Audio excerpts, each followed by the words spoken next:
ETF index mutual funds నేర్చుకుని stock మార్కెట్లో రాణించాలనుకుంటున్నారా? వెంటనే ఈ నెంబర్కి కాల్ చేయండి.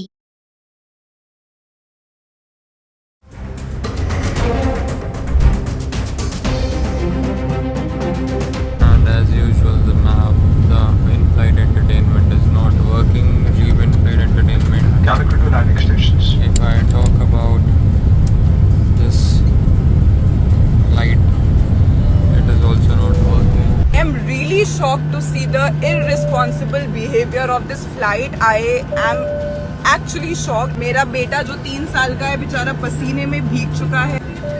We are pushing the crew button but none of the crew is coming. Again and again everyone is pushing. Just look at the situation. నమస్తే, welcome back to Suman TV. ప్రస్తుతం మనతో పాటు ఉన్నారు consumers affairs committee chairman Mandari Krishna Reddy గారు. నమస్తే sir. నమస్తే అమ్మా. Sir, ఈ అహ్మదాబాద్ ప్లేన్ క్రాష్ తర్వాత వరుస ప్రమాదాలను మనం చూస్తూనే ఉన్నాం.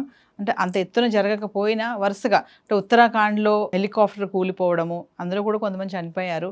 మళ్ళీ చూస్తే ఒక ఆవిడి ఇలానే సేమ్ అక్కడ సెల్ఫీ, ఆకాష్ ఎలా తీశాడు సెల్ఫీ వీడియో, ఇక్కడ ఏసీ పనిచేయట్లేదు, స్క్రీన్ పనిచేయట్లేదని. అలాగే నిన్న ఆవిడ దుబాయ్ ఎయిర్ ఫ్లైట్స్లో కూడా ఇక్కడ కూడా ఇందులో కూడా ఏమీ సరిగా పనిచేయట్లేదని చెప్పి సెల్ఫీ వీడియో చేశారు ఒక ప్యాసింజర్. మళ్ళీ ఇంకా చూసుకుంటే సౌదీ ఎయిర్లైన్స్ దగ్గర అది కూడా టైర్లోంచి మంటలు వచ్చాయి, కంగారు పడ్డారు, దిగిపోవడం జరిగింది. సో వరుసగా ఎందుకు జరుగుతున్నాయి అంటారు ఇవన్నీ కూడా? అంటే కొన్ని సందర్భాలు ఎలా ఉంటాయంటే గతంలో 4-5 సంఘటనలు జరిగినవి ఉన్నాయి, కానీ ఒక పెద్ద ప్రమాదం తర్వాత ఈ 4-5 సంఘటనలు జరగడం వల్ల మనం వాటిని ఎక్కువగా గుర్తుపెట్టుకునే ప్రయత్నం చేస్తున్నాం, విశ్లేషించుకునే ప్రయత్నం చేస్తున్నాం. వాస్తవంగా అయితే మన దేశంలో కాకపోయినా మొత్తం ప్రపంచం లోపల కొన్ని వేల కొద్ది విమానాలు ఎప్పుడు ఎగురుతుంటాయి, గాల్లో ఎగురుతుంటాయి. లక్షల కొద్ది విమానాలు మొత్తం టోటల్గా ఉన్నాయి. ఈ ప్రపంచం అంతా కూడా ఇన్ని దేశాల లోపల దాదాపు పనిచేస్తున్నాయి. ఎక్కడో దగ్గర ప్రతి దేశంలో ఒక చిన్న పెద్ద సంఘటన ప్రతిరోజు జరుగుతూనే ఉంటుంది. అలా వరుసగా వారం రోజులు తీసుకుంటే వారం రోజుల సంఘటనలు వరుసగా ఉంటాయి. కానీ అప్పుడు మనం దాన్ని ఎందుకు గుర్తుపెట్టుకోలేదంటే భారతదేశంలో ఇంత పెద్ద సంఘటన అంతకుముందు ఎప్పుడు జరగలేదు. అవి కూడా పెద్ద పెద్ద సంఘటనలు కావు, చిన్న చిన్న సంఘటనలు కాబట్టి మనం ఎప్పుడు వాటిని గుర్తుపెట్టుకోవాలి. ఇప్పుడు ఏం జరిగింది, ఒకేసారి 270కి పైగా ప్రాణాలు కోల్పోయిన పరిస్థితి, మంటలు మొత్తం టోటల్గా మాంస ముద్దలని కరిగిపోయే పరిస్థితి ఏర్పడటం, గుర్తుపట్టడానికి కూడా వీల్లేని పరిస్థితిలో ఉండటం, ఇలాగా చాలా జరిగాయి. ఇప్పుడు ఈ పరిస్థితుల్లో అసలు డిఎన్ఏ కూడా అది అందుబాటులో లేని పరిస్థితి ఏర్పడ్డాయి. ఇవాటికి మనం దాదాపుగా చెప్పాలంటే 48 శవాలకు మాత్రమే ఇప్పటిదాకా డిఎన్ఏ పూర్తి చేశారు. కానీ అందులో గుర్తుపట్టినవి ఏంటంటే 26 శవాలు, 28 శవాల కన్నా కూడా డిఎన్ఏ చేసినప్పటికీ మ్యాచ్ కావట్లేదు. అంటే ఒక్కొక్కరి దగ్గర వాళ్ళ తల్లి, తండ్రి, బ్రదర్సు ఎవరైతే ఉంటారో వాళ్ళతో పాటుగా డిఎన్ఏ మనకు కావాల్సిన వాళ్ళు, ముఖ్యంగా రక్త సంబంధికులకు సంబంధించినటువంటి డిఎన్ఏ తీసుకొచ్చి ఆ డిఎన్ఏలో 50% కన్నా ఎక్కువగా మ్యాచ్ అయితే అప్పుడు ఏం చేస్తారంటే అది వాళ్ళదే అని చెప్పి నిర్ధారణ చేస్తారు. కానీ అలా మ్యాచ్ అవ్వడం చాలా కష్టంగా ఉంది. నిన్న మనకు మాజీ సీఎం సంబంధించినటువంటి రూపానికి సంబంధించింది కూడా తీసినప్పుడు ఆయన దాంట్లో కూడా జరిగింది ఏమిటంటే ఫస్ట్ వాళ్ళ కజిన్ బ్రదర్, వాళ్ళ బ్రదర్ ఒకతను తీసుకొచ్చారు. ఆ బ్రదర్ది 50% కూడా మ్యాచ్ కాలేదు.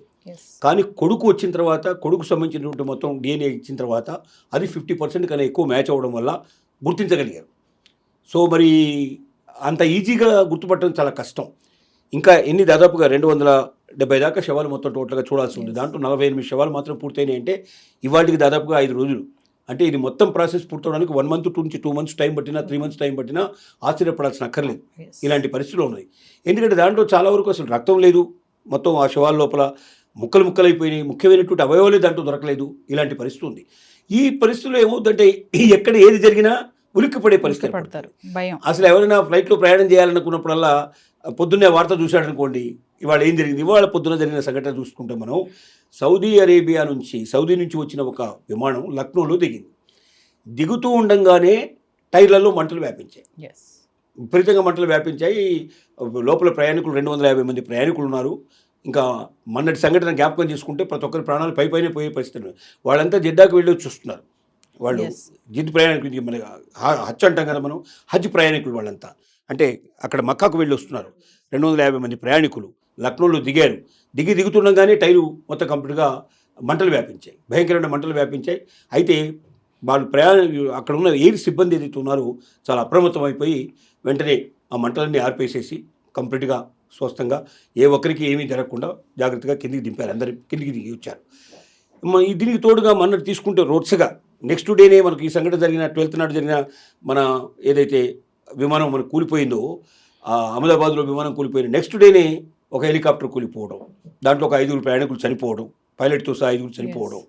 తర్వాత ఇంకొక విమానంలో మీరు అన్నట్టుగా ఆ లేడీ అక్కడ లోపల ఏమాత్రం ఏసీ పనిచేయడం లేదు అంటే మనకు అందులో ఆకాశ్ పెట్టినట్టుగానే అక్కడ తిను కూడా ఒక వీడియోస్ రిలీజ్ చేసింది.